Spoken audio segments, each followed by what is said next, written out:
Sasa hivi tuko katika ziara ya mpango mrefu wa miaka mingi kidogo wa kurekebisha barabara hii Kasansa Muzeke ya Matundu, lakini ni mpango ambapo barabara hii ikiisha itaunganisha mkoa wa Katavi kupitia Rukwa na mkoa wa Songwe bila kupanda milimani kupitia Sumbawanga.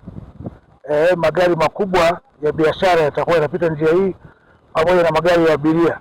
Mpango wenyewe mkubwa kabisa wa miaka mingi, mpango mama, ni kurekebisha barabara hii kwa jumla ya madaraja 18. Sasa hivi tuko katika hatua ya kwanza, tunamalizia madaraja matatu mwezi wa 9 mwaka huu na bado mengine mawili.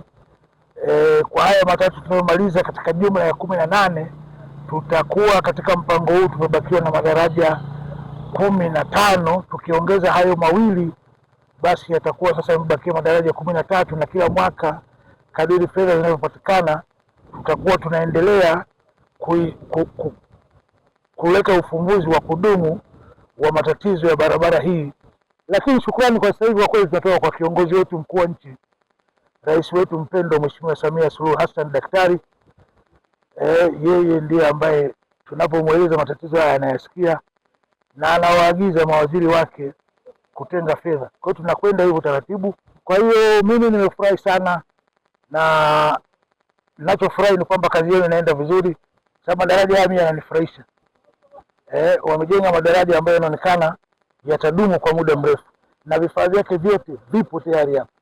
Kwa hiyo ile kazi yaendelezewe.